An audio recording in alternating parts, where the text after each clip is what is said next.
everything inside of me says that I should hate this truck, but I can't. It's just too cool. Like, it doesn't matter, you know, you're cutting stuff up, putting stuff in there that wasn't originally in there just to make the thing faster. And it's a ton of fun while you're doing it, because you're doing something that's new and kind of almost hasn't been done, you know? And you just kind of get that sense that you're doing exactly what the guys used to do in the 30s. It's just electric. Oh, listen, you can't even hear it.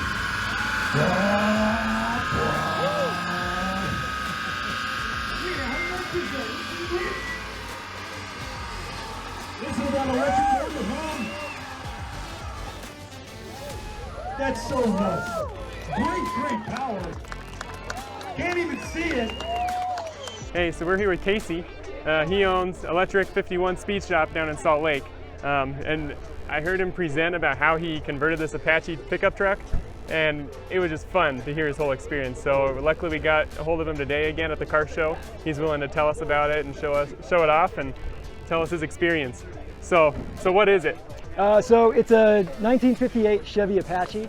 It's got a Tesla large drive unit in the rear from a Model S, and it's got a 48 kilowatt hour battery pack in it. It's got full air ride on it, and yeah, it does pretty much everything I want it to do. It's got about 550 horsepower, you know, about 120 mile range on it. If I'm having fun, it's a little bit less than that. It's about 80 miles of range. But it's perfect for around town on the weekends, you know, going to car shows, getting groceries, things like that, you know, just having fun with it. Oh, cool. So were you an EV guy forever, or how did you decide to do this? No, actually, no. So I built cars kind of as a hobby on the side.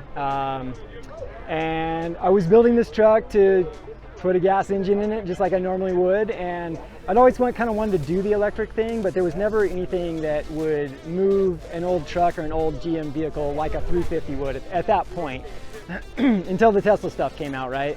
But you couldn't get them, and so when I was building this truck, I got to the point where I was going to put a regular gas engine in it, and I decided, you know what, I'll look online, see if anybody's selling a Tesla motor yet, and sure enough, there were a few companies online that had a Tesla motor with a controller.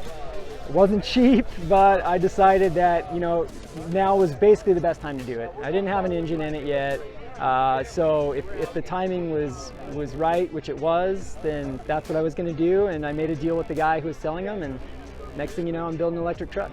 So you had never driven an electric truck before you got in this one? No, no, I had never driven anything electric. I had never ridden in anything electric. I had never even sat in anything electric at that point. Not for any reason, just, you know, none of my friends had Teslas or anything like that.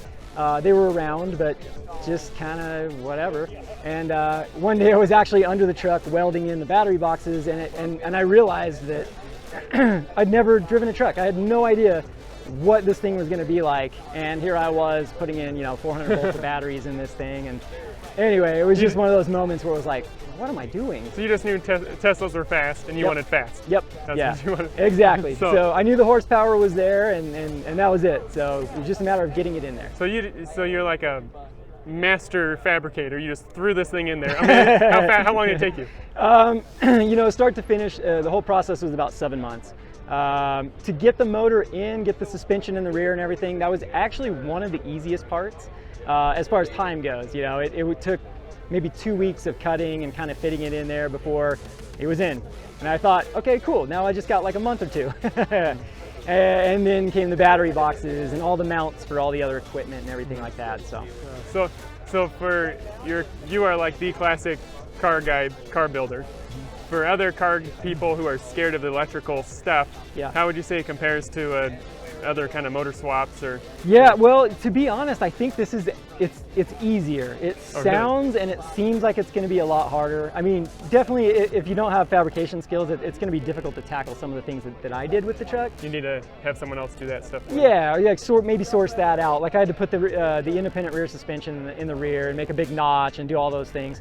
But generally speaking, as far as, you know, wiring the motor, there's not a ton of wires involved with doing these Tesla swaps. There's a controller, and there's roughly 20 wires between the two. You've got a lot of wires on your batteries for BMS and things like that, but other than that, it's just all 12-volt stuff, just like you would normally wire for a car. In fact, there's probably half of the 12-volt stuff in this. Really? So it's, it's no different. If you're building a custom gas truck or an electric truck that's custom, it's still just hot rodding. Like, it doesn't matter, you're cutting stuff up, putting stuff in there that wasn't originally in there just to make the thing faster. And it's a ton of fun while you're doing it, because you're doing something that's new and kind of almost hasn't been done, depending on the vehicle. So you're like that forefront, like in the 30s when people were first throwing turbos on stuff. It's like that. Yeah, we're in that era. Yeah, I mean, and it's been a long time, probably since then, that there's been really just that pure hot rodding, right? Like, doing stuff that really hasn't been done. Like this truck, as far as retaining the original wheel track width, like, this was the first one that was ever built. Hopefully we see more of them, and I'd like to see people do more of these suspensions in them as well, but yeah, I mean, you just kind of get that sense that you're doing exactly what the guys used to do in the 30s. It's just electric. It's a different found the new train. technology and you threw it in something old and made it work, and it's a blast. So what was your feeling the first time you heard the motor run? The whole time I'm building it, because I have built gas cars in the past, I'd be eating breakfast, making the gurgling exhaust noise, getting excited for the day of work, and I had to constantly remind myself that it wasn't going to do that. But again, because I had never been in a Tesla or been around one, I didn't really know if they made noise or what to expect. So first time I ran this thing up on stands, I was blown away. The noise sounds like a jet engine. Like, it doesn't even sound real. It sounds so realistic. It's like something out of Star Wars, It's the coolest noise I've ever heard. So it's not a roaring V8, but it's a pure power, like a jet turbine spinning up. Yeah, awesome. It's amazing, and you can hear it, especially because I've got such the open bed setup. You can really hear it even when you drive. Yeah. So you hear that thing whir up as you take off, and it's you feel your head go back. Yeah, the acceleration kicks in, and because there's no noise, it's such a different experience that I honestly don't miss, the sound of a big loud engine at all. Would you ever build a gas truck again? At this point, no. To be honest, I really wouldn't. I don't have anything really against building a gas truck, but that's been your life probably for a while. You've done many. You probably grew up doing that. I've got a whole bunch of them at home. Yeah. So no, it's the funnest thing to drive. It makes you feel like a kid for the first few months. Initially it's like nothing you've ever felt. How long were you smiling after? Oh man, I mean, honestly, for probably the first month after I built this, I'd be at work just thinking of ways that I could go home to drive the truck just around town, because it was so much fun. It's like being a kid. It's amazing. Yeah. So. How do people react when they see this? I mean, I'm sure there's a lot of Apache fans that would be like terrified just to see what you did to this truck. Oh yeah, no.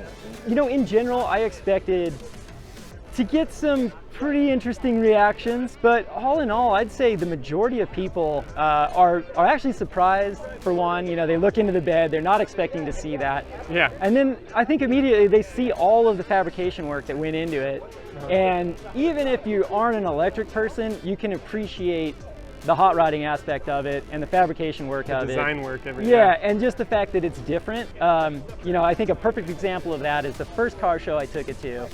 Was in Salt Lake City, and we've got a pretty good kind of rockabilly scene there. So we had these kind of rockabilly, kind of more hot roddy, guys hanging around the back of the truck, and I saw them from a distance, and so I was like, okay, here we go. So I came over, I was like, hey guys, how's it going? And they're all leaning on the bed, looking in, and one guy kind of pops his head up, and he just looks at me and goes, everything inside of me says that I should hate this truck, but I can't. It's just too cool. And the rest of them kind of sat there and nodded, and they had so many questions. They really were just curious and wanted to know how I did it, what everything was, and it took me by surprise. I'll admit, but I think generally speaking, I've had nothing but positive reactions. Occasionally you'll get the guy who's like, nope, just says nope and walks by, but it's been pretty much all positive. Awesome. Well, I love it. Thanks. I love the look. Thank you. So you found it in the desert. So oh yeah. You went and picked it up. Yep. You just wanted to save it. Yep. And then it took you a little while. You decided to make it electric. Yeah. Now you have this amazing, powerful truck. Yep. One of the first of its kind. Yeah. Well, and the one next to it's an Apache too, right? And Yep. that's a Hyper 9 motor, a little smaller. Yep, But exactly. still a cool build. So, Yes, very cool. Yeah. Very, very cool. Well, thank you so much. I love No worries, meeting thank you. you. And we want to come by to Salt Lake and Okay. check out your shop and what you got sometime. Cool. Yeah, anytime you guys are in town, stop by. Cool. Well, thank you. Yeah, no worries.